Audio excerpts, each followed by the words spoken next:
Welcome to Thriving in Our 40s. And today we are in for a treat because not only do we have one guest, but we have two. I am delighted to welcome Dr. Sharma and Dr. Wright to Thriving in Our 40s, both menopause specialists. Together, they run their online menopause clinic called Spiced Pear Health. So, welcome, Dr. Sharma and Dr. Wright, to the podcast. Thank Hi, you for nice to having meet me. you. It's really lovely to have you here. And I know you are very, very busy. We're having a chat behind the scenes about what's been going on. I really value your time. And as menopause specialists, there's no guesses what we're going to be talking about. Yes, we're going to be talking about the menopause today. But what I really hope this episode to be about is to be almost a menopause 101 for people who have the questions, but not the answers to everything that is affecting us around menopause during midlife, HRT, mental health, sex, PMDD, the list goes on. And so there's going to be lots to talk about. And the questions that I have today, and there are quite a few, they've all come from listeners. So the response has been phenomenal while I've been telling people that you were going to come on. So we're going to work through some of the questions. And then if anyone has any questions that they want to ask you, in a more personal setting, then they can come to you through your platform, Spice Pear Health. Does that sound okay? Sounds perfect. Wonderful. Right. So we're gonna kick off. Maybe Dr. Wright, we'll start with you first. A really broad question, but I think it's important to set the tone. What is menopause, and how do we know that we're going through it? Okay, how long have you got? Top line. Well, menopause, the word refers to your last period. So usually we say it's a diagnosis that you can only make in hindsight safely. You need to have gone through 12 months without bleeds in order for us to say that you've gone through menopause. But what most people are talking about when they talk about menopause is the broader transition period when you get to the end of your reproductive life, and that regulation of periods and ovulation gets a bit more skew-if, and women tend to experience lots of symptoms related to fluctuating hormone levels. That refers to what you'd say in inverted commas a natural menopause, but there's also a lot of women who go through different forms of menopause. So if you have surgery and have your ovaries removed, if you go through cancer treatment, for example, and your ovaries are damaged by the treatment process, you can have an induced menopause or a surgical menopause, or there are women who go through this process much earlier in life who have specific symptoms that relate to the difficulties, the additional sort of consequences of losing their hormones in their 20s or their 30s. So we're all talking about the same subject, and some of the long-term health implications are the same regardless of the cause, but the process can be quite different for people. I think that's the thing, isn't it, Dr. Wright? It is so nuanced and it is deeply, deeply personal. And we're going to get on and talk about crash menopause. I know that is something that's a really important topic that I knew nothing about until I started researching for this conversation. So we will get on to that, definitely. If we're talking more about a natural menopause, though, and maybe Dr. Sharma, I could hear from you in this respect, what are the obvious signs that, we are approaching menopause? I think the first thing to say about that is everyone's different. True. And everyone will have different symptoms and a very unique experience. But usually the first thing that people feel is some changes in their periods, like the cycle might be slightly longer, or it might be slightly shorter. The periods might be heavier, or they might be lighter. Basically, anything can happen to your periods, and with it, then you may get some other sort of symptoms of the fluctuating estrogen starting to go a bit up and down. So the symptoms may be on and off. So you may have like one symptom, or you may have a couple of symptoms, and then you may feel fine again. So that's why it's really hard. Like, for example, you may have like a worsening of your migraines, and that might be the only symptom that you have at the beginning. And so, you might go to your GP, and instead of picking up that it may be perimenopause, they'll be giving you some tablets to help manage your migraines. And then a couple of weeks later, you may be coming in and, I'm feeling a bit down, I'm feeling a bit depressed. Or another day, you may be saying, I've got joint pains. It's sometimes really hard because you want all of these symptoms to come together really nice, but they don't come together nicely packaged with the word perimenopause on top of them. So I think, there's multiple symptoms throughout the body. There's in the brain, it's brain fog, changes in mood, irritability, changes in temperature control, so hot flushes, night sweats. You've got also weight gain around the middle. You've got people with joint pains and aches. So that stiffness, when they wake up in the morning, they feel like they've aged overnight. It's not really just one joint that's hurting. It's a full body thing. And then in the pelvic floor, vulval, vaginal, bladder area, you've got a huge number of receptors. Although the symptoms may not appear at the beginning, at some point they will come, and it will be things like vaginal dryness, pain during intercourse. You may get recurrent urine infections, and this is where prolapse is, and everything starts to get a bit loose and fall down, and then all the sexual symptoms as well. That low desire, you get reduced arousal, because of the reduced sensitivity of the nerves, and because your pelvic floor is a bit loose, then it doesn't contract as well, so your orgasms become a bit weaker. So multiple systems in the body, and I'm sure there's like every time we look at a list, there'll be more and more and more added. It's kind of like a huge number of symptoms, but just remember that they may come one at a time, and they may not all come together. So just if you're starting to feel a little bit off, and you don't feel like yourself and feel like something's changed and something's different, then start noting these symptoms down. And it might be better to monitor for a couple of weeks and then maybe go to your GP, but make sure you tell them about all the symptoms, and also make sure you tell them how it impacts you in your day-to-day life, because then that really puts all the symptoms in context, rather than, as GPs, we get like so many people just giving us symptoms, and it's really hard without knowing how that fits in someone's life. So That's so helpful, just a little tip about how to talk to your GP. Yeah. Well, that is going to be my exact next question, because the more I've been reading around this, the women that just get sidelined, like you said, if they go about a migraine or being depressed or, aches and pains, time is precious, for everyone. And so I feel from a personal perspective, when you go and see a GP, you want to do it quickly. You don't want to waste anyone's time. You almost feel apologetic for going in the first place. However, it's really vitally important that each individual woman gets the right treatment. So, Dr. Wright, as a GP, but also as a woman, what is the conversation that we should be having when we go and see a professional about our health? It's a good question, because I think the situation that we're in currently doesn't suit the practitioner or the patient. We're trained to do a much better job than we're able to access in 10 minutes under, extreme pressure within the surgery setting. And I suppose what helps us is to have some clarity about what's being brought in. So as Angela says, when someone's had a chance to collect their thoughts and maybe has made some notes about what's been going on, has already been able to kind of collate a little bit about the picture, so it's clear, that helps to make the most use of the time that's there. I actually think it's helpful if you think you're in perimenopause, and if you have, come across a symptom checker, I actually find that helpful, because I think that it allows patients to have done some of the thinking around what they think might be going on for them. And it allows the practitioner, if they're not experienced in menopause, to be given a hint about what the conversation is going to be about. Because one of the biggest challenges is it's a really mixed bag out there. There are some really well-trained, really thoughtful, women's health aware doctors who will pick this up straight away and give you good service. But there's also a lot of doctors who won't have had very good training. I'm speaking for myself. I had very little training in this subject before I did my additional training. So I wouldn't have been a very good practitioner in this area until I did my BMS menopause training, because my previous training didn't really cover it. So you're sometimes talking to somebody who doesn't really understand the area, and it's quite difficult as a doctor still, I think, to admit to not knowing things. And so you tend to go to, well, I know about depression and I know about migraines and I know how to treat joint pain, and you might miss the bit in the middle. So it actually helps us if you come in and say what you think is going on, and it helps to be aware of guidelines. One of the things that Andrew and I often say is, if you don't have a good experience with a GP, you are able to vote with your feet and go and see another GP within your practice. And in most NHS practices, one of the doctors is doing most of the women's health work. And if you ask at the school gates, at the gym, amongst your friends, most of the time those doctors get well known in a community.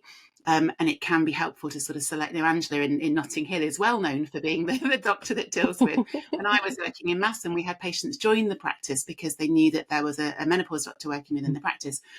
So pick your GP, do your research, be clear in your head about how you want to use your time and the question you're asking. Are you asking to go on to HRT? Are you asking for a referral? Are you asking about urinary symptoms? Try and be clear about what it is that you want. But if it doesn't go well, and I think we have to accept that sometimes it doesn't, because there's a massive problem with training within this sort of this specific part of women's health within the NHS still. It's getting better, but there's still a big gap.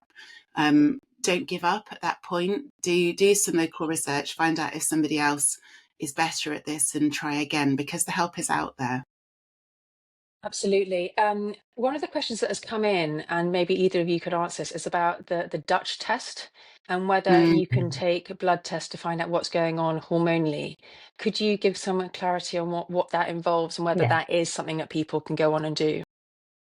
Do you want yeah. to I say? think it's really interesting because every single woman that comes to us privately as well, and NHS, will want to have some kind of testing, some kind of confirmation that they've got they're going through perimenopause, and that's the problem. Is then it's the nature of perimenopause is that your hormone levels are fluctuating, and whenever you do any kind of test, it's that moment in time, and invariably what happens, and this is what happens, and lots of GPs will do these tests for their women, and then they'll tests come back normal, and then you've got this woman in front of you who's got all of these symptoms, and what most people will say to them is there's nothing wrong with your hormones, off you go, and then they're completely lost, and then they get dismissed, and they know, and women are very, very good at this, they know when there's something not right with their bodies, and then they get told, and this is that gaslighting or the dismissal or the, but you have to understand that that's the wrong question to ask for your GP.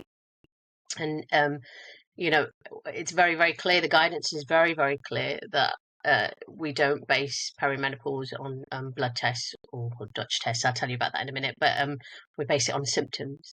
And that's why a symptom diary, or noticing what's different, or having a look, as Angela said, like the questionnaires, with all the symptoms on them, and just monitoring for a couple of weeks, even a couple of months, just seeing what's different and how things have changed. All these, there's so many apps now you can download, to monitor your menstrual cycle as well. Just start using all of these things. Just become more focused on yourself and on your health, because we're always looking after everybody else. We know our health becomes low priority, so it's just kind of reversing that. In terms of tests, there are some people that may need tests, and these will be the women that are usually below the age of 45, or even below 40, like some women will come with these symptoms. And the reason why I would do blood tests with them is just because you're trying to, it's a little bit earlier, not saying that some women wouldn't start their menopause at that age, but you just want to really make sure that you're not missing something else. Okay. I'd also jump in and say that I've had these conversations with patients where the main focus of what I'm trying to say is, yes, on that day at that time, the picture that you had was that your estrogen was really high and your progesterone was very low. But what we know from the conventional evidence is that that picture is going to change over hours, days, and weeks. And so if you build a treatment regime around saying, oh, you're progesterone deficient, so what you need is progesterone, you're building a treatment regime around maybe one or two snapshots in time. So I often think alternative medicine and some of the fringe stuff ultimately does have something to teach us. And we've both been doing this job long enough that we've seen things move from the fringe, get a good evidence base, and become evidence-based medicine. So I never want to dismiss anything out of hand. Yeah. But at the moment, there's no clear evidence that following the specifics of what's happening on one blood test is a beneficial thing to do in terms of general care. And we do know the hormones fluctuate all over the shop in peri, which is the challenge. Absolutely. It is definitely a challenge. But like you say, if you can keep a symptoms diary, then that should help to eliminate or steer everyone in the right direction. Can I talk about HRT now? I think this is obviously a huge topic. It receives much curiosity and much controversy as well. Either of you could answer the first question. What is HRT and why is it recommended for perimenopause? Do you want me to take this first one? Yeah, we'll do it one by one. Yeah, off we go then. So, I mean, actually, even the terminology is starting to shift. In other parts of the world, they're talking about hormone therapy or menopausal hormone therapy, so MHT or HT, because this idea that we are replacing something that we're deficient in is quite a controversial idea. This is a normal stage. If you go through menopause in midlife, this is a normal physiological transition with consequences, but it's not a deficiency as such in the minds of most of the international societies. If you're younger, then you are more deficient and you do need to be replaced up to the natural age of menopause. So you've already got that sort of division, which is if you've gone early, generally the evidence base is that we would advise you to go on to HRT. You're in a different situation where you're prematurely deprived of hormones that are important for bone health and brain health and heart health. And we've got an evidence base that says that without those hormones, your health is going to be suffering consequences.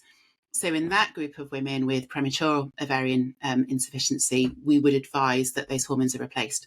For the bigger group of women who are going through a midlife transition around their sort of, late 40s, early 50s, then there's a choice to be made around whether or not you want to prolong the number of years that you're exposed to hormones, use them for symptom control primarily, which is still the main indication to go on to HRT. The primary reason that you're supposed to do that if you go into menopause at the standard natural age is because you're thinking about symptom control in the main, so hot flushes, sleep, mood, that kind of stuff.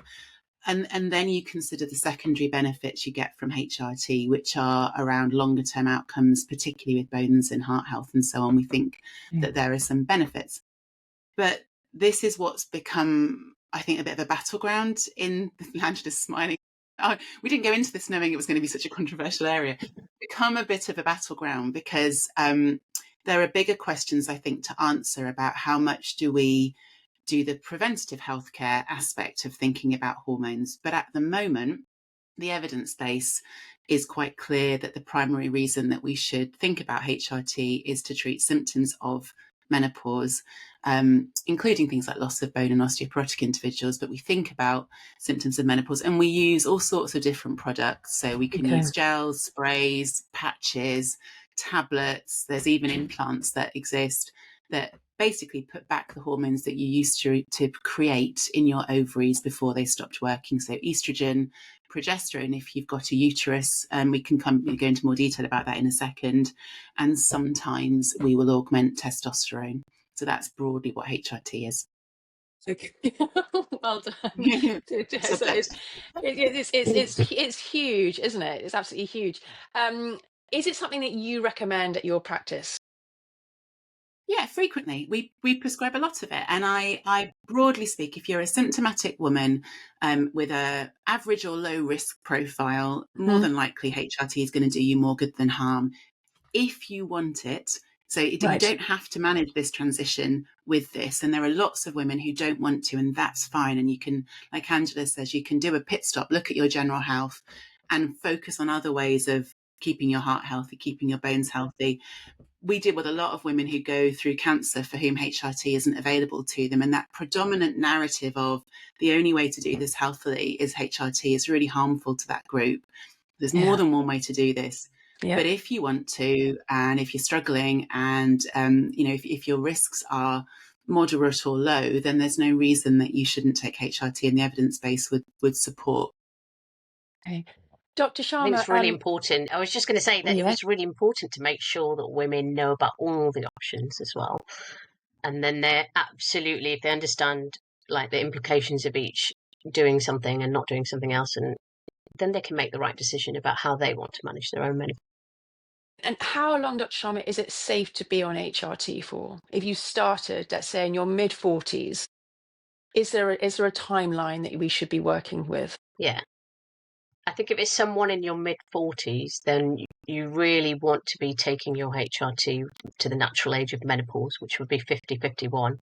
And then after that, you can think, this is especially for those women below the age of 40 who start their menopause early, the advice is to take HRT till the natural age of menopause. And then after that, it's a personal decision whether you carry on with it or not. If you're going through a natural menopause, there's no cut-off limit to say you can only be on HRT for this length of time. The HRT that we have now is much safer, and it's much lower doses. It's through the skin, so it's less risky. So there's no cut-off period. I would suggest an annual review with your doctor. Just always ask the question, always ask women to ask the question, why am I taking HRT? Just so they're really clear for themselves why they're on it. And I think when you get a little bit older, maybe towards, if you're still on it, towards 60 or beyond, then you really need to know why you're on it, because you're in a different sort of category in terms of breast cancer risk. So breast cancer risk over the age of 60 rises, but just because of age, not because of the HRTs. If you are taking it, you've got to have absolutely really clear reasons. And for most women, it will be because of symptom control, because their quality of life is so poor without it. Absolutely. Obviously, there may be some women who take it just because they never want to come off HRT. And I do have women in their 60s, 70s, 80s even still on it, and they won't come off it. But that's their decision. But as long as they understand the risk, and as long as they're up to date with their mammograms, and they let me know that if there's any problems in their breasts or anything, and I'm act on it straight away. So it's personal it's again. a discussion. It's a discussion you've got to have with someone, and every woman's going to be different. There'll be some women that don't want to be on it long term, and they'll just absolutely I just want it for a couple of years and I'm coming off it. Or they might have fibrosis and want to stay on it. They might say, yeah, exactly. This is it. And a question that I have. Sorry.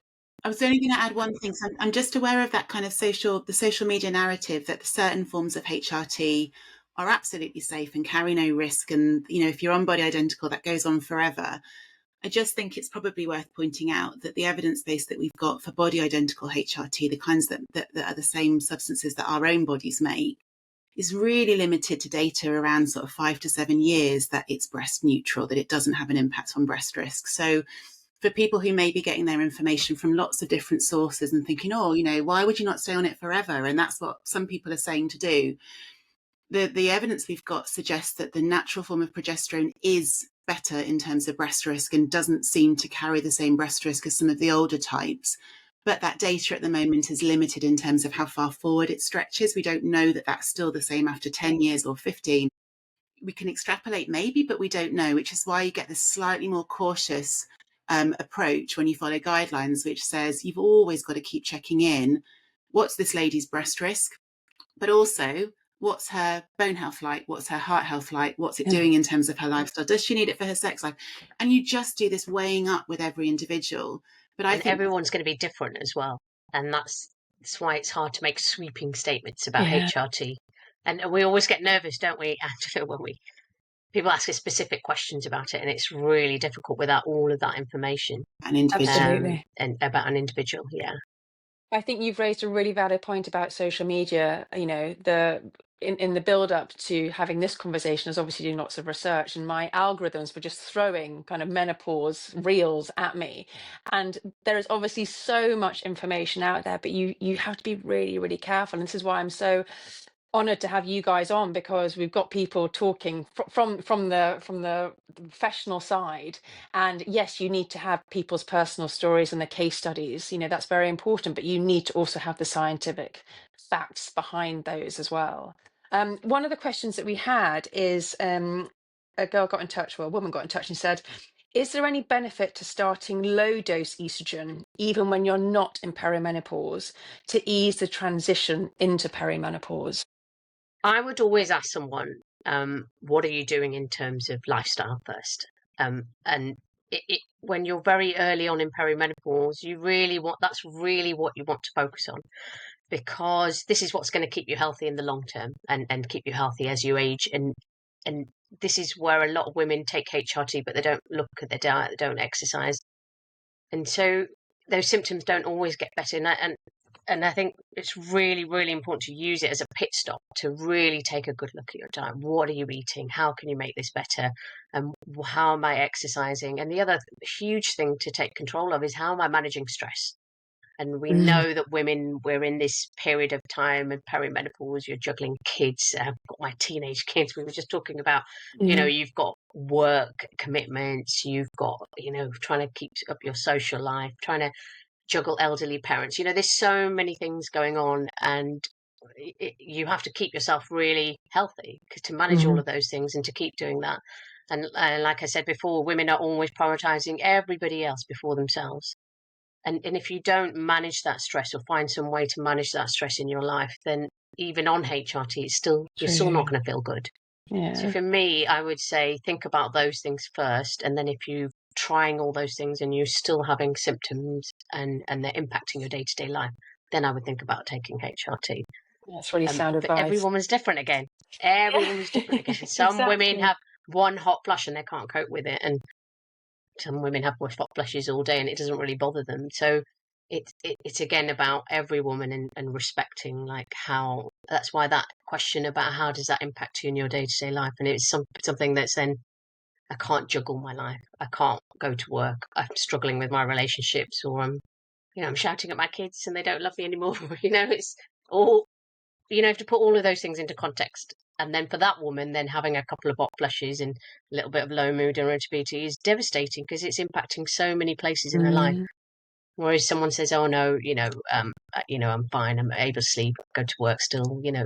Maybe you can carry on and do a bit more lifestyle stuff, and absolutely. see how the symptoms go. Yeah. More of a Can holistic I again approach. actually hop in and say the question, as I understood it, was: is there evidence that it's beneficial as well to Mm, start early rather than starting late? And I just wonder if it's worth talking to that as well, which is, I get that a lot, that I have some patients who kind of, it's a very female thing, isn't it? They want to hang on and grit their teeth until it's really terrible, and they absolutely have the justification to take this, because again, those narratives about, oh, just have a green smoothie and try and do a bit more meditation and it's all gonna feel better. They can feel almost like another way to punish yourself. There is real truth in that. I just got back off holiday and my resting heart rate was 14 beats lower without the stress of my working week than it is when wow. I'm at home. So Wow. stress is definitely relevant for all of us. But sometimes when you receive that on your thread, it's like another stick to beat yourself with. Oh, great, I Mm, haven't got up and meditated this morning. I haven't done my mindfulness. And it can feel like you're That's meant not to. right. Exactly. It's So very important to do. so I guess the question is, we don't actually know the optimum stage to start your HRT. There is no data that I'm aware of, Angela might correct me, that says if you're a woman going through perimenopause and your last period is going to be 51, do you do better starting at 45 or do you do better starting at 48? We don't have that data. So I think it's that. Is it impacting you? Do you feel like you're struggling? If you do, and if HRT helps, take the HRT. yeah, But it's not sure. health replacement therapy. It doesn't do everything Yeah, else for you. yeah. And if you don't look after everything else, you're sticking a sticking plaster on, but you're not looking after the lifestyle that might be making it all much more tricky for you. So yeah, it's never either or. It's kind of No, also it's never and. cutthroat. Yeah. Yeah. We're going to move on to another topic very quickly, but I just want to bring up the Marina coil, because obviously one of the clear signs of going through perimenopause is to do with your periods. And actually, whether you're on the coil or whether you're a woman that doesn't have regular periods, how do you know that you're entering that next stage then? And I bring up the Marina coil in particular because one of the questions was, a woman said that she's been on the coil for many years and only recently has she been experiencing cramping that she's never had before. So is this cramping a sign that her hormones are changing and she's entering that next stage? Dr. Sharma, would you be able to help with Yeah, that I one? think, yeah. I think for those people who don't know what a Mirena coil is, it's a form of contraception, but it also releases progesterone slowly into the system. So when you're going through perimenopause, you've got fluctuating estrogen, which gives you the symptoms, and then you've got this lowering of your progesterone. But if you've got a Mirena coil in there, you've got one of the hormones. It's releasing it nice and steadily, and so women have kind of, I would say, milder symptoms. Well, they won't have the symptoms of bleeding because unless someone's bleeding on the Mirena coil, but so you're missing out on that information that you may get that your periods are changing, or anyone who's on some kind of contraception, they may not realize that because that symptoms mask. So they will get much more estrogen fluctuation symptoms as they're going to head through perimenopause, but it may be much milder. But I think it's again just looking at your body, looking at what symptoms changing. Specifically cramping with a coil, I wouldn't put that down just to menopause, perimenopause. I would want to investigate that. Obviously, with any coil that you've got pain, may need a scan. It may have moved, it may have slipped slightly, or it may have come out even. I don't know. So for me, I would not specifically that symptom, but looking for things like hot flushes, mood changes, um, joint pains, other things. Just looking at other symptoms that we mentioned before. Okay, well, thank you. We're going to talk about menopause post-cancer now. And as I said a bit earlier, this is a topic that it affects vast numbers of women, but it is not talked about at all. And I've had quite a few questions coming in, some of which are very specific, obviously, to the type of cancer that these women have had. Dr. Wright, could you start by giving us, it's called a crash menopause from my understanding. And can you tell us why is it called a crash menopause, and how is that different to a natural menopause? So I think this phrase got coined during a Maggie's campaign, didn't it? So Angela and I, as part of Spice Pear, joined up with Maggie's centres to try and address this and create a resource for women that are going through this form of menopause. Because at the beginning of all of this menopause revolution, there was a group that was kind of not being talked about, which were the women that were unable to access HRT, that had other health issues that were going through. And the reason that I think they coined the phrase is because rather than going through the fluctuations over multiple years of your ovaries starting to fail as you go towards menopause, women who have a cancer-induced menopause have an abrupt and sudden change in their hormone levels. So think chemotherapy can induce menopause because it sort of stuns the ovaries into being quiet.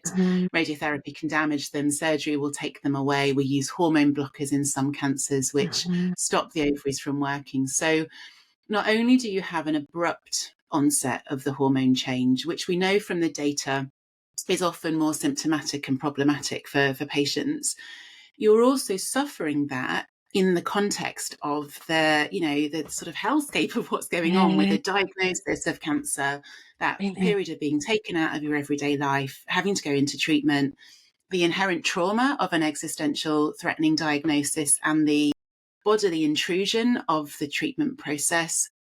And again, we know that trauma makes menopausal symptoms worse. So this is a specific group of women who are quieter and sort of are less addressed by the mainstream, but are actually having a particularly difficult menopause with less options for treatment, and kind of need more arms wrapped around them, in my view, or our view. So it's really nice to see some of the focus starting to fall on how we properly address not just the symptoms, but also longer term health implications of hormone deprivation in these women. And when we did the research with Maggie's, we started asking the women that came to their workshops, which are free incidentally and can be accessed by any woman listening to this by contacting their local Maggie centre, and their 2-hour workshops online or in person, usually with if it's online, it'll have the involvement of either Angela or I, but the centre heads are involved as well.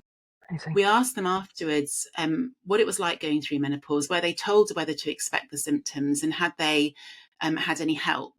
And we found that over half of them hadn't been told to expect that they were going to go into menopause, that most of them didn't know that help was available. They didn't want to bother anybody because they felt bad about complaining about this symptom when they'd gone through everything, or had perhaps, been treated successfully for cancer. And then how can you complain about your menopause symptoms? They felt like they couldn't. So, there's a huge need to talk more about this and address more help specifically to this group. I think I just add one thing there. One of the things that we heard and hear constantly in these workshops is that the women tell us that the menopause symptoms are worse than their cancer treatment. And This that is for my me is exact question. really, really shocking. Yeah, it's really upsetting. It's really shocking. And the fact that they have these symptoms, and when they go maybe to their GP, they just get told, well, there's nothing you can do about it. And they'll go to the oncologist, and oncologist will say, well, it's not my area, which you understand because they're there to treat the cancer. So these women get lost. They've got nowhere to go really, and no one to talk to. So that's why knowing about these Maggie's workshops, and knowing that there is a place they can go to, and it's free, and all these Maggie centres are amazing because they've got all these other workshops or other support services for women going through cancer, and I think there's about 26 throughout the whole of the UK, Scotland as well, and just wherever you go, you'll find that somebody will be doing a menopause workshop. And if fabulous. you're in Leeds, I think you can go and see Dr. Wright, or if you're in London in Charing Cross, then you can come and see me. We do them in I'll put a link to Maggie's in the show notes as well. Yeah, obviously. That would be very helpful. Yeah, I think it's something we're really proud of. Some of the work that we've done, and because it's really making a difference. It's a voluntary arm to the clinic, and it's been something that we've both been really sort of passionate about, giving back as well as providing the private clinic. Well, it's devastating, isn't it? Just to recap what you just said, that these women have gone through the trauma and the pain of cancer. And then the question that came through from this woman, she said it wasn't the chemo or the surgery, it was the hormone therapy. She's taking Zoladex and tamoxifen, it really affected her mood and her emotions. And she said it hit her so hard and no one prepared her for it. So why do these hormone blockers make such an impact when people have been through cancer? Dr. Wright, do you want to go for that one? Yeah, so what you have with the combination that lady's on in particular is you have the Zoladex, which is effectively stopping the ovaries from working. So it puts them on pause, for want of a better word. So you don't ovulate, so you don't produce the hormones that you normally do in your menstrual cycles. On top of that, if you're on tamoxifen, you're blocking the action of estrogen in some of the tissues in your body, particularly breast tissue. It sort of blocks what estrogen may do, because you do make a little bit of extra estrogen in your body fat, and you have hormones produced by your adrenals. So there is some sort of excess activity that doesn't just come from the ovaries. If you go on to aromatase inhibitors, so drugs like exemestane or arimidex or anastrozole is another name, or letrozole, they block the creation of estrogen in your body fat. So they literally take you from having a little bit, the most postmenopausal women have a little bit of estrogen going around their system, a weaker form of estrogen than the type that they had in their fertile years. But cancer-induced menopause patients have significantly less or virtually none. So I've had women, I'm sure Angela has as well in the workshops, who already went through menopause, got their diagnosis, then went on to hormone blockers post-diagnosis and went through menopause again, Oh my because gosh. they kind of went down another notch Oh in my terms of gosh. what they're experiencing. Mm. And to Angela's point, where she said, you go to the GP and they don't know what to do with you, most doctors are really scared after a patient's had cancer and there's been an oncologist involved, that they're not allowed to do anything. So they kind of Yeah. sit back and say, oh, I'm not really sure, so and the oncologists aren't trained in this area in particular. So the other difficulty is that you fall through the net with nobody really feeling like it's their remit to deal with this symptom burden, Yeah. even though there are options that can make it better. Yeah, absolutely. Um, Dr. Sharma, I want to just throw another question out there as well, and I think it's to do with the same woman who, correct me if I'm pronouncing it wrong, ER plus breast cancer, and to do with vaginal estrogen. She's received really mixed messaging from doctors and leaflets about whether it's safe or not. Could you give some clarity on that? Yeah, there's been some recent guidance about this, and all the Royal Colleges have got together and advised about how to manage menopause after cancer, and Hmm. specifically what they say about, I mean, just first to put it into context, that women who are going through this kind of menopause after cancer, they will have some of them have really significant vaginal symptoms. And if anyone's ever had them, they can be really debilitating. They can consume you, because of the pain or the itching or the bladder symptoms. And it's one of those symptoms, that it's really difficult to go and talk to your doctor about. It's really embarrassing, and it's hard to raise as a subject. So most women just suffer with it. So it's important to know who can and can't have treatment. So generally, they say that the vaginal estrogen is safe, but there's some specifics. So if you are having, because it just stays locally in that area, but if you've had breast cancer and what they recommend is that you be on tamoxifen, and then that blocks any estrogen. That tiny bit, if any tiny bit gets absorbed, then it gets blocked by the tamoxifen, because the tamoxifen blocks the receptors in the breast. So it helps to stop that estrogen getting to the breast. If you're on something like letrozole or anastrozole, or some of these other newer medications, then some of the studies at the moment have given a positive view that it is safe, but there's not enough data at the moment. So it's not that you can't have it, but it's something that they Yeah. recommend, that it should be based on an individual basis, and it should be something that you discuss with your oncologist. And every woman, again, is going to be different. Every woman has a different type of breast cancer, different expressions of Mm. receptors and number of receptors, and where it is and how big it is. And so even in breast cancer, you'll see that every woman is treated differently. You can't match treatments like, oh, this is what's going to happen to you. So I never say that to any woman. I say, you just have to go there to do all these tests, and they'll tell you, Yeah. how they're going to manage it. But if you're someone going through it and you've got any vaginal symptoms, I think, again, like Angela said, those GPs are not going to be initiating anything. They're going to be terrified about it. So you have to start with the oncologist. Okay. and have that open, frank discussion with them, and again tell them how much it's impacting you. And sometimes even, it might help to take the latest guidelines as well. So maybe you can attach the latest guidelines in your link as well for women to print out, have a read themselves, and then that's a much easier way to approach a doctor. Because maybe sometimes some of the gynecologists may not have been completely up to date with this area as well. So at least if you can show that you've read about it and then this is the latest, then they can go away and read it as well. But some of the terminology, it has been left a bit vague because there's no right or wrong, because it's something that you need to go and talk to your own oncologist about. The guidelines for the two guidelines that I come back to the most on this are the British Society of Sexual Medicine's consensus statement on genitourinary syndrome of menopause.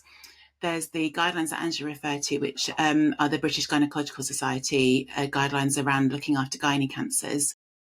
And then the other sort of controversy, I suppose, at the moment is that the American College of Obs and Gynae have released some guidelines in America that are more positive around using vaginal estrogens in women who are on aromatase inhibitors. So I often share those with the oncologist when I'm having a conversation with those women, just to sort of say, look, we're moving towards an environment where we know that this is likely to be, given the burden, the symptom burden and the impact of this for some women. And again, there's that individuality of, if you're a woman who wants to ride a horse or ride a bike or have an active sex life, and that's really important in your quality of life, the amount that you weight the benefits of these treatments and what you do with the fact that we've still got a fairly patchy evidence base on the other side of it, but it doesn't appear to be harmful, but we just don't have loads of data saying it's definitely safe. But there was so the American College of Obs and Gynae guidelines are helpful. There's a big systematic review that was done a couple of years ago, about 60,000 patients with breast cancer, that did not show any recurrence rate increase or any death rate increase in those women that had used vaginal estrogens, which is a really helpful piece of data. And there's the Vibra study, which was done on women with aromatase inhibitors specifically, that showed that those women that used a particular medication called Intrarosa, which is Prosterone, a form of almost a precursor for the hormones, they showed benefits on sexual function and no change in the blood level of hormones. So that informs my practice. I tend to use that specifically in those women. But like Angela says, I always write to the oncologist and just make sure that there's no specific reason I can't. Collagen and berberine also came up as possible supplements. Is that something that you can talk about, Dr. Sharma? I think, again, every woman that I see will have, before they've got to me, will have tried something. Yeah. And I get it. I understand that, before bothering the GP, you want to see if you can help yourself. And the marketing on this area is immense, and you'll be bombarded with these quick fixes for perimenopause. We can just make everything better by taking these supplements. The difficulty is again, do I recommend these? It's difficult for me because I want to see the evidence before I'm saying to someone, yes, absolutely take this, because it can end up spending huge amounts of money on this stuff and not feeling any better. So the evidence that there is a very small amount of evidence, and it's for phytoestrogens and things like soy, red clover, and things like called black cahosh, and other than that, there isn't any evidence for anything else. Having said that, though, absolutely hear about some women taking some stuff and they feel better, and other women taking it and does nothing for them. So I know that everyone's going to use it. So my advice is, go away, do your research, see what you want to try. Just do one thing at a time. Do one thing at a time, and try and be consistent with it. And that's where all of these things fall apart. Like, you buy something, you get excited, you start taking it for a few days, and then you forget, and then you just don't go back to it. But then you may not have tried it for long enough. So I always ask people to try it for at least a month. And if it's not made any difference to your symptoms, you'll clearly see whether it has by then. And just don't waste your money on it. And if the symptoms are getting worse and they're not think about where the evidence is. There's a huge amount of evidence that HRT is going to help you and help manage these symptoms. But no, not any evidence on any of these other things. So, but if you're not someone who's not going to take HRT, then obviously this is the route that you have to go down, and you have to think about, what am I going to try? What am I going to do? Specifically about berberine, I haven't really heard that as something that my patients are taking. I definitely hear about collagen, ashwagandha, sage, other supplements, mushroom powders. This is kind of I mean, I have to say, like, a little story here, even like, I'm a menopause specialist, so I know these things. I know the evidence there, but the marketing is so powerful. I made one mistake of pressing a advert about mushroom powder on Facebook once, Yeah. and then I was bombarded. I couldn't believe how much, like you said about the menopause, Mm. bombarded with every different type. And at some point, it just gave in or something. And I know that it's not going to work, but there I am putting it in my coffee, and I guess it's that brain fog. It's that brain fog symptom. You just want to feel sharper. You want to feel on it, and it's so important for lots of women, especially if you're working. And does it make any difference? No, it makes no difference. So yeah, I got fooled by that, but that's how powerful the marketing is. Collagen powders, yeah, we definitely start to lose collagen when we're aging, and also collagen is important to help make your estrogen's more important to help make your collagen. So collagen's important for your skin, hair, nails, your joints, your tendons, your ligaments, for your bones. So I can see why taking a collagen supplement around this time would help. But again, is there solid evidence? Are there large scale, studies on this, peer reviewed studies? No, there isn't. And there's small studies if you look at them. It's hard to say to someone, yes, go and take it. And also, what I always ask someone, like, if you're taking it, what happens? How long do you take it for? What happens if you stop taking it? Does everything just go back down again? Then, are you trapped on this now, like, forever? So it's a good question to ask It's yourself, like, marketing why are you versus taking it? health, isn't it? It's that Yeah, balance of, how much is yeah, just very good marketing and how much is yeah, actually making an impact. yeah. And I think the marketing people are winning at the moment, definitely. Yeah, well, talking about hearing things, and it's not necessarily miscommunication or discommunication. I was hearing something about how if you regularly eat oily fish and legumes, there's been a study into how this can delay the symptoms of perimenopause.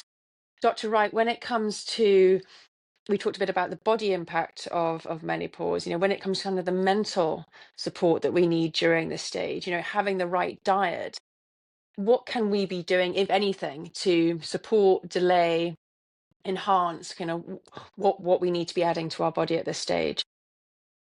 It's a good question. I mean, like Angela says, the problem is, if you understand medical evidence, and it's a really dull subject that we were forced through at med school, and there's a book that everybody reads about, how to critically appraise papers.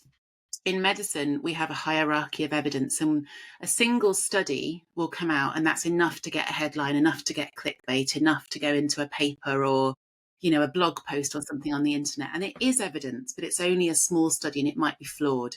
And when you get something into evidence base, which means that medics will recommend it, what we tend to look for is meta-analyses and systematic reviews, which means multiple studies, good quality, designed well, that then are pooled together. And only when you've got these big numbers and you can start to establish causation. So I always say, if you go into the sunshine, read a newspaper and have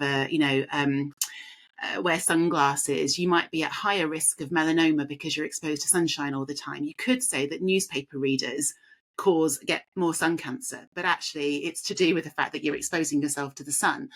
And the challenge we have with a lot of studies is it the omega-3 supplement, or is it the demographic of people that can afford the omega-3 supplement that goes through? Is it the fact that they do other things like exercise or, have other lifestyle genetic factors that we're not picking up that are the thing that make the difference? So when you start to sift through all of the stuff that you see on social media, my best advice is have a critical eye as to where the information's been derived from. And unless it's a placebo-controlled, randomized controlled trial where you give somebody one drug and you give the other people a placebo, you match the groups you give it to and you do big numbers, it is really, really hard to prove that one thing is the cause of the change you're seeing. So in amongst that caveat, what do you do for brain health? What we know fairly well is that healthy bodies, healthy lifestyles support healthy brains. So eating a diet that's as clean and as close to what we should be eating in terms of what we were evolved to cope with. Usually a Mediterranean diet comes back up every time. Plenty of soluble fats, omega-3 fats, so that we can help to build the right proteins and things within our bodies. not too much ultra processed food and so on, which most of the diets in the UK are really rich in these days because we're busy and we grab things off the shelf that taste good. So a good diet does support good brain health. So does exercise, so does social contact, so does keeping busy, so does continuing to learn. All of these things, and it's the stuff we all know about having a good life and managing stress and eating well and doing well. HRT does have a part within that, but at the moment our evidence base is not that taking HRT protects you cognitively. There's quite a lot of these little studies that show that maybe in the lab, if you expose brain tissue to XYZ hormone, it's a bit better or whatever, or in animal studies. But we don't have population studies that are well designed of big enough numbers that we can say with confidence that it helps to protect you against things like dementia. So our approach, I would say, is usually really holistic at Spice Pear. We tend to sort of want to look at everything you're doing overall, make a decision about hormones, and we give the advice that we know has got a decent evidence base behind it, which is address exercise, keep strong, address stress, keep busy, and keep going out and seeing people and connecting, and eat a healthy diet. And most of us would say broadly that's a Mediterranean diet, not masses, not crazy amounts of protein. Everyone wants a quick fix and a quick hack. Exactly. And You know? what about talking about quick fixes potentially? Dr. Sharma, testosterone's been getting a lot of airtime recently. Could you give some background? Why are women taking testosterone? So testosterone is a female hormone, although a lot of women may not understand that, but our bodies do produce it. It's produced in the adrenal glands, which are these little glands that sit just above the kidneys, and also produced by the ovary as well, and also produced by the postmenopausal ovary, so it continues to produce it. We usually produce 3 times more testosterone than we do estrogen in females' bodies in it when we're younger. And then what happens in our 20s, 30s, it just starts to go down a little bit. And around perimenopause, there's a slight dip. And then post-menopausally, just that dip reverses and you just go back to like a steady level again. So there's no fluctuations. There's no dramatic crash. There's no loss of hormones. And your body's continuing to produce them. So that's really important. It's not your third missing hormone or and it's not disappearing, it's still there. If you had your adrenal glands removed and your ovaries removed, yes, or just ovaries like people with cancer, yes, you're going to have a drop in your hormone. So those are the people that I would be thinking about. Yes, I'd like to give these women some testosterone. So what testosterone does is it's important for sexual desire. It primes the brain thinking about sex, keeps the whole sexual process going as well. It's important for some of the tissues in the vulval area, and for that good. It starts a process of good blood flow down to the genital area. It's also has some impact in mood, and it has some impact in bone health and muscle strength and energy levels. So the problem is that are there lots of studies on women taking testosterone, and what the short-term impacts are, what the long-term impacts are, what the benefits are and the risks are, and the answer is very, very, very little. And so the menopause societies from around the world have got together and they have put together a consensus statement. So they've looked at all the studies that we've got so far, and they've said that really testosterone should not be used for any of those other things, but except for hypersexual desire disorder. So that is low libido, but low libido that's causing distress to you. So, we do have some women that go through menopause and they don't want to have sex again, but they're very happy about that. So it's not really for those women, it's for the women that it's struggling and it's Stressful. impacting their Yeah, relationships. But completely. what we always have to do, because we know that low libido is not just what's going on in your body and your hormones, it's also what's going on psychologically, the things that we're saying to ourselves, the religious messages, previous relationships, anxiety, stress, depression, all of these things, plus what's going on in our relationships and our day-to-day lives. All of these things have an impact for libido. So if you're doing a disservice to women if you're just giving them testosterone without asking about these other areas. And what we find is sometimes, like when a woman's given testosterone and they don't feel better on it, or it hasn't improved their sexual relationship or their low libido, then they get very disappointed. They feel like they're broken. So it's maybe because someone's not explored these other areas, and that's usually we find it's not just the hormones, it will be something going on in their relationships or psychologically. And I think one of the huge factors, especially around this area, is stress and stress management. And, you have to feel relaxed. You have to be in the moment. You have to be in your body, feeling those sensations. You can't be up here worrying about things, thinking about things. So do we give testosterone? Yes, we do. But there's an appropriate time as well to start it. So the advice is to always make sure a woman has kind of enough estrogen first. And it's just because if you're giving someone who's got very low estrogen testosterone, then in a female body, what happens is your body will convert that testosterone to estrogen to try and kind of increase that level. So you're not really going to get those benefits until that estrogen's up. So yeah, so we try to always make sure someone's on an adequate amount of estrogen. What's an adequate amount? And that, I mean, my way of doing it is, are your symptoms controlled on the amount of estrogen that you have? And if most of your symptoms are under control, but you've still got low libido and you're distressed by it, then I would add in testosterone. But I'd also ask about these other areas. What's going on in your relationship? What's going on psychologically as well? I Also, I mean, there's so much more. I could do a whole hour's lecture about testosterone, but it is fairly safe stuff.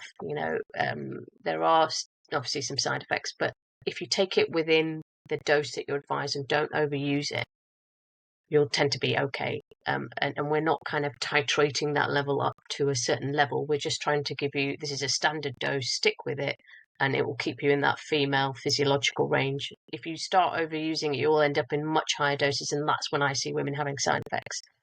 But women always ask about it first now these days. They want to know that right at the beginning of the conversation, which is the change that I've seen. Yeah.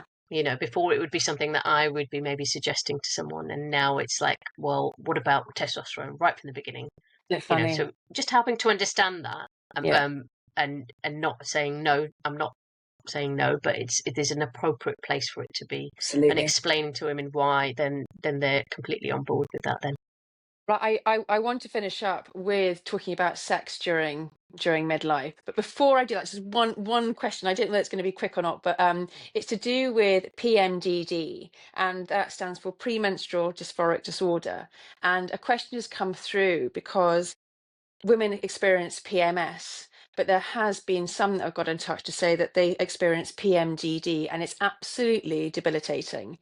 And do these symptoms get worse because of perimenopause? Dr. Wright, could you give a bit more of an insight about, PMS and PMDD? Yeah, I'll pause my thoughts on sex for a second. Yes, please do. I will come to you. I promise you, I will come to you. Yes, it does. We know that the further you are through your reproductive life, so PMDD can start at any point randomly. That we don't really know why. Actually, sometimes women will just suddenly start it at some point in life. Some will have it lifelong. Some can start it maybe after a pregnancy or at another point. Generally speaking, the intensity of mood change increases as you get towards perimenopause. The group of women who've been hormone sensitive previously, so maybe postnatal depression, maybe sensitivity with hormonal contraception, or maybe PMS picture, PMDD picture, they are more likely to have problems with mental health as they go through perimenopause, because the thing that they're sensitive to starts to go really skew-if. And also they have more of a challenge getting the right HRT, because they might be sensitive to the progestogen component or the estrogen level actually in what they're being prescribed. So if you have a history of having noticed that you have mood sensitivity relating to hormones, natural, synthetic, pick a specialist to see who understands that relationship, because otherwise you might end up with more problems as somebody attempts to treat you. It's really hard. Okay. We do a lot of this at Spice Pear, really hard medicine, because the individual sensitivity differs between women. It's like an umbrella diagnosis to say someone has a premenstrual disorder, if you like. I hate the word disorder, but those women that sort of sit under that umbrella, for some of them it's a specific progestin, for some of them it's the whole luteal phase, for some of them it's just the last few days, some of them it's the estrogen peak. So you need somebody that can zero in, and you have to keep iterating. It's not a one-hit wonder. We're often tweaking, but yeah, it can be suicide. The suicide stories you hear about, I think if you went through the notes, you'd find a postnatal depression, a mood change with a hormone, a missed history of PMS in most of those women. It's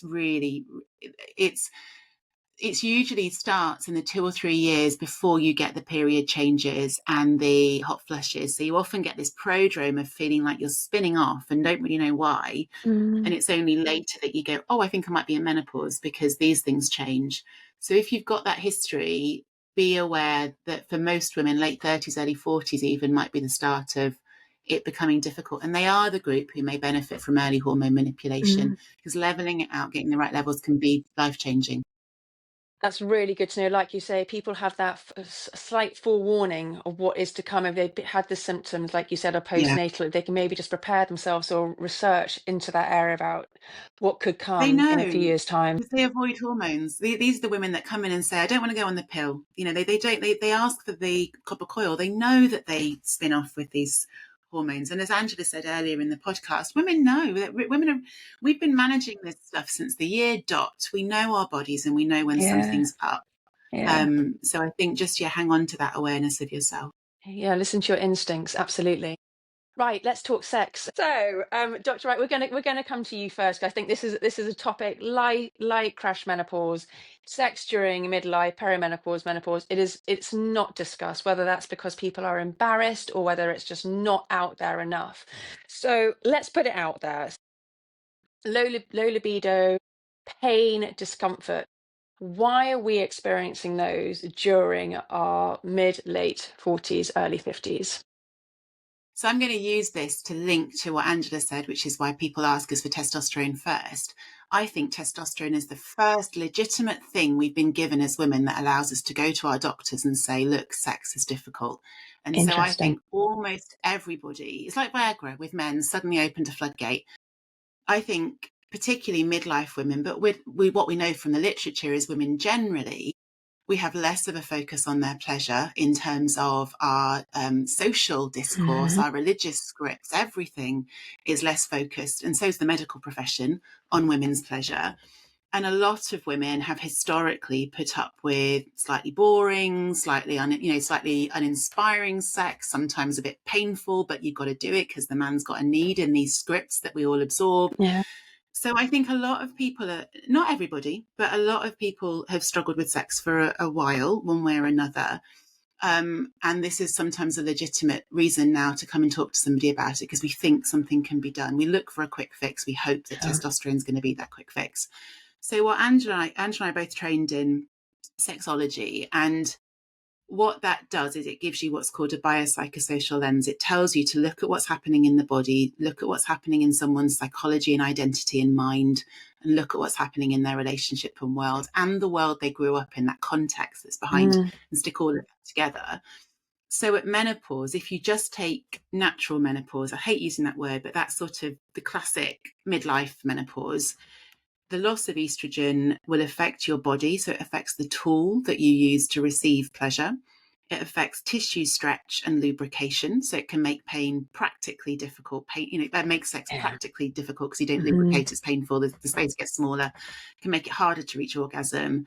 It can change your brain so that you don't respond in the same way to initiation and sexual cues. You might read a sexy book and go, don't care, I'd rather read a gardening manual. And women, Yeah. and there are some women, we have this idea that women don't like sex, but actually what I hear more often from women is sort of I miss that part of myself. It used to be important in my relationship, that identity. I miss that strutty bit of me that occasionally felt sexy, and I don't feel that anymore. And even though Mm. my partner says I'm sexy, I don't think I'm sexy. Yeah. So I don't want to take myself into that scenario because I'm kind of feeling awful about myself, or it might be a problem.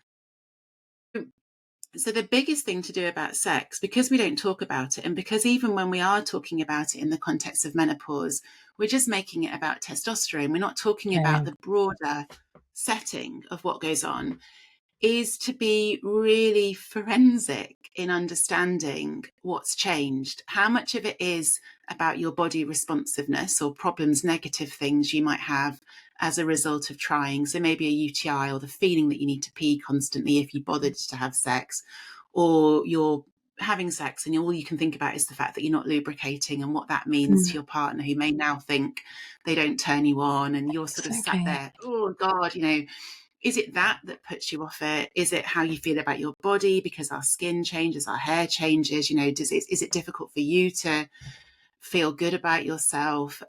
Is it that you're stressed and distracted and there's no space in your brain anymore because, your mum needs help, your work's gone to pieces, the children are going through exams? What you really want is to lie down for an hour with nobody talking to you, and maybe Leave me for a alone. week, maybe, I often say to women, Yes. I can send you to the Maldives for 2 weeks, and the first week you do nothing but sleep, rest, and have, Yeah. massages and Yeah. good food. In the second week, I send you someone like Bradley Cooper, who's only going to touch you in the way that you want him to, with no expectation. Then would you I'm have on a that living plane hope? already. Exactly. So it's being forensic about it, and if your partner's difficult and you're frustrated with them and you're not communicating and they're nudging you at 3 a.m, and you used to be okay with that because it didn't have any real negative consequence for you, but now actually it does. There are different things to treat. That's my thing. And to Angela's conversation, which is absolutely right about testosterone. All doctors have different views on this. My personal view is that we're now gatekeeping testosterone too much because, again, of the social media narrative, which is going, everybody needs it, everyone needs it for this, that, and the other. And so now we're gatekeeping a bit much because it's been oversimplified, and Yeah. the national bodies have kind of gone, right, these are the people that need it, so here are the guidelines. My view is, if I deal with a lot of women struggling with sex, I'll offer most of them a trial of testosterone. Okay. Half of them will stop it because it didn't help. Yeah. Women are Okay. sensible, they just don't take stuff they don't need. And then probably a decent bunch that none of us really are supposed to talk about will come back and say they felt more alive, more sharp, more energy. We've no evidence for that at the moment, but for some women it does seem to make a big difference, even though the data doesn't suggest it. And I think they're the ones that bang on about it in the media. And actually, if you do feel sharper and you've got more energy, it does help your libido in a roundabout way because you feel better about yourself. You feel confident Yeah. again. You want to go out and do things like go out in the evenings. I think we need to ask more questions, gatekeep a little bit less, let women be more sensible about stopping stuff if they don't want it.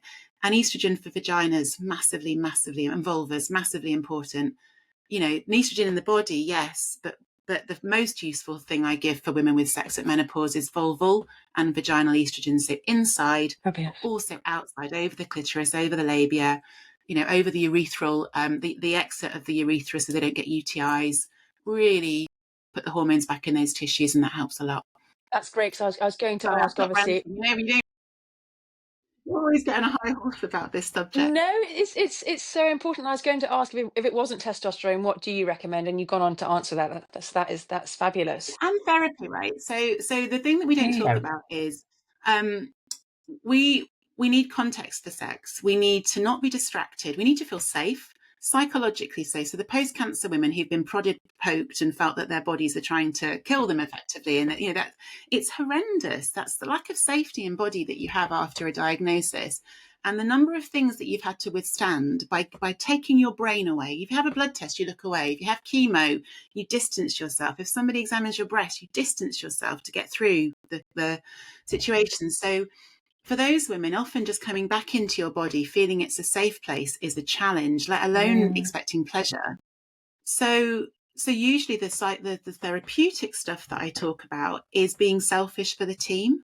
That's my favorite new phrase. Okay, so caring for your own needs first and foremost, so that you are rested, your own needs have been met, you feel safe in your body, you feel grounded, and then you might be in a position.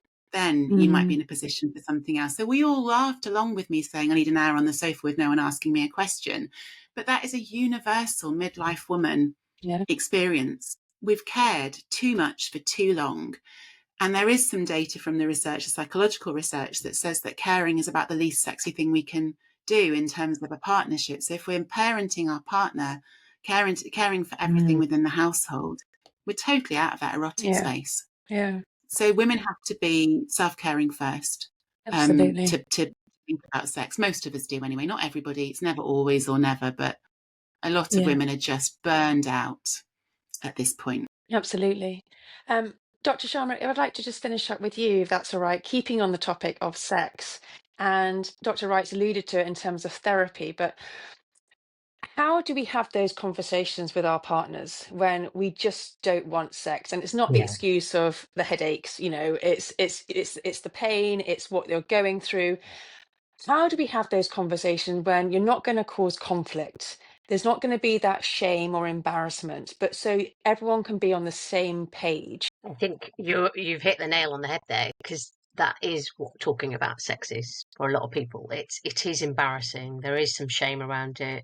It is difficult to talk to your partner because everything you say is going to have some kind of impact on the other side, and then vice Yeah. versa as well. And it's just such a difficult area to navigate. So I think one of the things that's really important, and just to understand as well, is about that if something's going on with you physically, mentally, psychologically, if you're not able to communicate that to your partner, then they don't know. They're not mind readers. That's really, really important. And if you don't communicate with them, and they also don't communicate with you, so they want to have sex but you push them away, then there may be a lot of rejection, hurt feelings on the other side. My partner doesn't love me, when actually really it's not got nothing to do with that, and it's actually I'm in pain, and I'm not feeling good about myself, and like Angela said, all these other things that are going on in your mind, and you've got these two people that are not communicating properly with each other, and then what happens is intimacy gets affected. You slowly start moving away from your partner, just avoiding sex, avoiding hugging. And the worst is like when I ask women and they're saying they're sleeping in different rooms, and they say it's because of my hot flushes, but it always makes me worried. Now we're in separate rooms. So how do you bring that back again? I mean, you absolutely don't always need to go to a psychosexual therapist to go and get that communication build up. You have to pick the right spot. You can't be distracted by kids. You can't have anything else going on. You have to have a set time to do that. You have to have enough time to do that. Maybe going to a neutral place, not in your own house, somewhere outside. I sometimes find walking side to side next to each other is Yeah, really nice, because you're not facing each other, exactly. but you can still say things, and the movement helps keep you relaxed. You're in nature, and it's a nice way where you can speak and they can speak, and it's really, really, really important to listen as well. Yeah. So say what you need to say, but also listen. And I find, like, if people can do that, then what usually you find is there's a huge sense of relief. Yeah. Somebody's talked about it. Yeah. Somebody's, and then what you might find on the other side, which you fingers crossed, is that the other person wants to talk about it as well. And then you'll hear the things that they'll say to you: I love you, I don't mind what your body looks like, I'm still find you attractive, happy to work with you, let's see how we can find some solutions, So, and on the other side, then they're understanding what you're going through. But invariably, you'll get people that it's difficult on your side, it's difficult with your partner because your partner's not that made that way, or that's not how they think, or difficult in the relationship already, which may already have been there, and now it's all going to be raised even more. So this is where I would strongly advise someone to go to a psychosexual therapist. Sure. I think that sometimes it can be so life-changing, because you'll learn about yourself, you'll learn about your partner, you'll learn how to communicate with your partner, things that we never really talked about. We just kind of muddle through life how we do it. But what they're trying to do is they're trying to help you communicate again. Yeah, In sure. that safe place to talk about these things, and they're trying to help you rebuild that relationship, rebuild that trust, rebuild that communication, and then they're going to give you the tools and techniques, the psychosexual tools and techniques, to help you reignite that relationship as well. Absolutely. And I think there's a lot of exercises that you can do.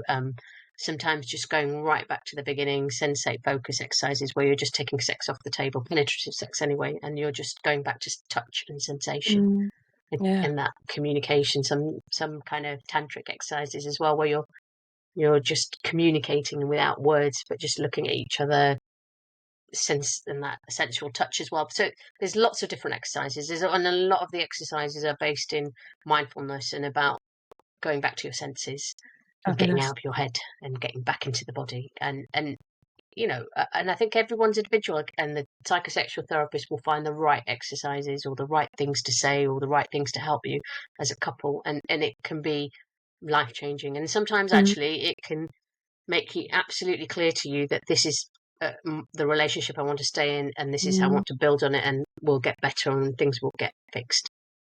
But it can also be that space where you can be absolutely clear that actually this is not the right relationship for me.